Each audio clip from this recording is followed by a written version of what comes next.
Hi, I'm the Reverend Mary Lessman, and I am Associate for Spiritual Growth at St. Michael and All Angels.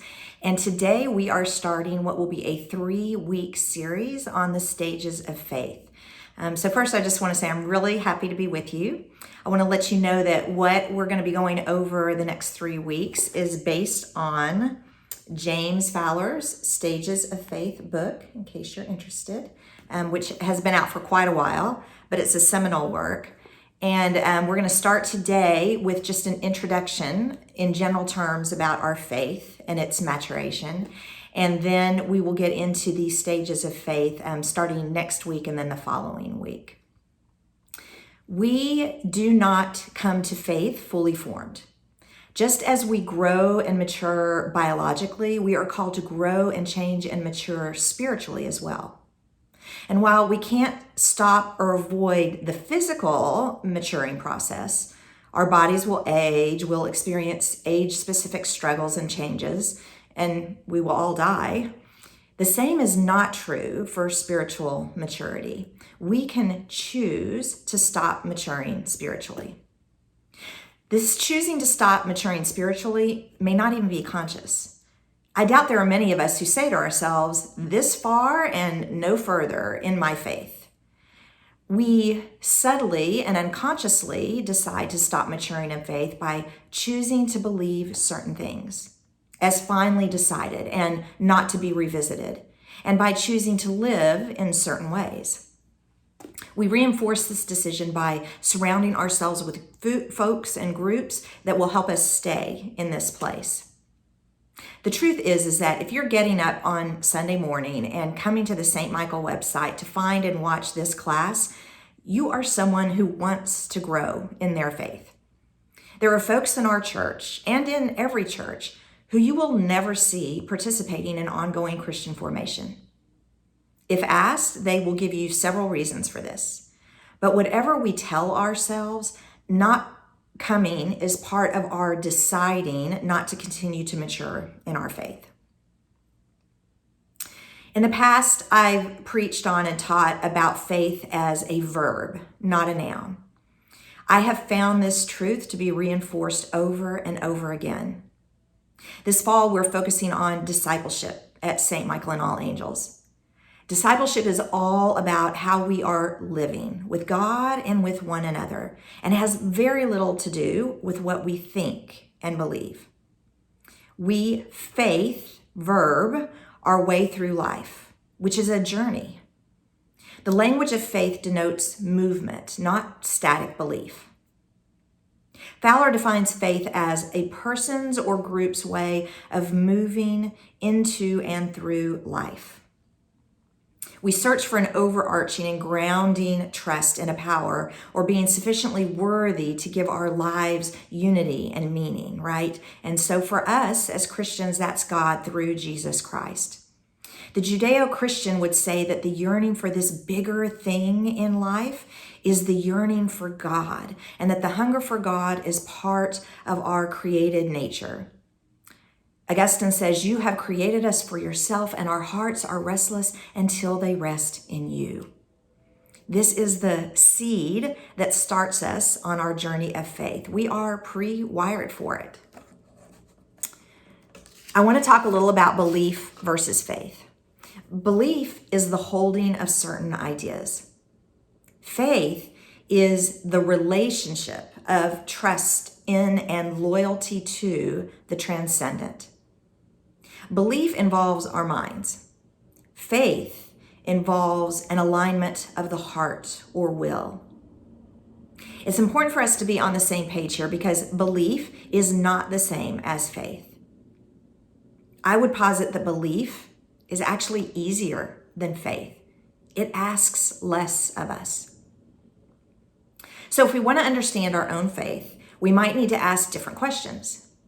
Instead of asking, what do I believe? We may need to ask, on what or whom is my heart set? To what understanding of right relatedness to others, creation, and God am I loyal? What hope gives shape to my life and how I move through it? Faith is not a separate dimension of our life. It is an orientation of our whole person, giving purpose and goal to our hopes and strivings and thoughts and actions. Faith is always relational. There's always another in faith. I trust in. I am loyal to. Our commitments and trusts shape our identities. They determine and are determined by the communities that we join. We become part of that which we love and trust. As we say, as Scripture says, where your treasure is, there your heart will be also. Our patterns of faith are triadic in form. Our relationship with, our faith in, our loyalty to others is deepened and sanctioned by our shared trust and loyalty to God. This perfectly reflects Jesus' great command to love God and love others. And so our faith also is covenantal. And our faith is imaginative. Not in a it's not real sense, but in the sense that our whole being is involved in our faith. We experience the transcendent not just through words, but through music and beauty and nature and experiences that imprint us at levels deeper than the sum of our parts. As we make our way through life, our faith changes for several reasons. We go along in a kind of equilibrium until something becomes unbalanced because of maturation or changes in our environment. And these changes also result from life crises and revelations. This maturation of faith is generally a movement from a logical and rational certainty, knowing kind, to a logic of conviction, knowing. The first is more objective knowing, while the second takes into account more and more of our experience, our more subjective knowing. This doesn't mean that we toss the rational. It means that we become much more comfortable playing the two off of each other. We acknowledge that there is truth that we know that cannot be proven in a factual or rational way, but it is true nonetheless. However, we keep ourselves under the obedience of testing our knowing in rational and factual ways. The important thing here is to accept that we must expand our understanding of knowing to include faith's imaginative and generative knowing. This is an attribute of a more mature faith. So now I want to call your attention to a chart that I've placed on the webpage for this class. So if you have not already done it, I want to encourage you to download or open up so that you can see this Stages of Faith chart that I've laid out for you. And I want to say a few things to set up that chart before we start actually making our way through the stages. Who we've become at a given time is profoundly impacted by our experience of self and others and in our ways of responding to the world. Time, experience, challenge, and nurture are required to grow in our faith. Changes in faith are so intimately tied to life stages that if they don't happen in certain windows of age, the chances of them happening diminish greatly. For example, I'm going to refer to two phases that are already on the chart so you can look at these. If the transition from synthetic conventional to individuative reflective faith does not occur before or during the midlife transition, its chances of occurring decreases markedly.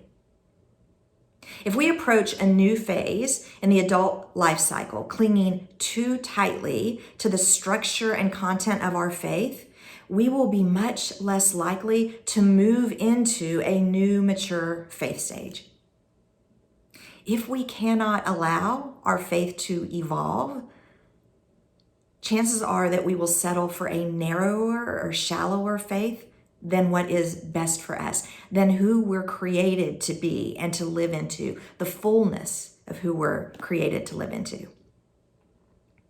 All right, so now that I've laid out a little groundwork on faith, and as we're transitioning into talking about the stages of faith, I'm going to go ahead and talk about the very first stage today, which is undifferentiated faith. And as you can see from the chart, there's a physical life stage associated with this of the years 0 to 2. So during this stage, mom leaves and then she returns. This is the beginning of our forming trust. As a child becomes conscious of themselves as separate from others, they get an understanding that there are those in their lives that knew them before they even knew themselves. And this reconciles with parts of Scripture. In Jeremiah, we're told, before I formed you in the womb, I knew you. This is God speaking, right? And the psalmist says, for it was you who formed my inward parts. You knit me together in my mother's womb. That first stage of faith is part of this knowing that there was someone who knew us before we knew us. The strength of trust and hope, or the lack thereof, in this stage undergirds or threatens and undermines later faith development. So this is a very important stage of our faith development. Who would have known in these first 2 years? If our faith is affected by this earliest stage of life, is it any wonder that we all have such different faiths? How could we expect all of us to be at the same place in our faith walk when we've all had such different beginnings? All right, well, this has been a brief introductory first class. The next 2 classes will be quite a bit longer because we're going to have a lot of information to cover based on the 3 stages that I'll cover in next week's class, and then the 3 stages that I will cover in our final class. But as we pause here and go off for a week and come back next week, I just want to encourage you to start thinking about your faith, the faith that you hold, and start thinking about where you came up with your faith. What has been the things that have influenced your faith for good or for ill? And so that takes a stepping back and an allowing a little distance between your faith that you're examining and yourself, so that you are not prone to get a little too emotional or a little too defensive about your faith, right? If you can create that distance and start observing your faith life, it will reveal to you what factors in your life were most important to making that up. And another thing I'm just going to suggest for everybody at some point in time is to write a spiritual autobiography. If you've taken EFM at St. Michael, or if you've done other deeper study, you might have been asked to write a spiritual autobiography. And what that is it's a going back from the beginning of your life and kind of tracking what were the things that were formative to your faith. And so you go back and think about your earliest years and what your household was like and how faith, or being involved in a community of faith, a church, played a role in your growing up or didn't. And at what point you became aware of God's presence, or at what point you became aware of a hunger to be in relationship with God or to know more about God, and how all that played out. Writing that is your spiritual autobiography, and writing your spiritual autobiography is a great way to come to an understanding of your faith path. Have a great week, and I'll see you next Sunday.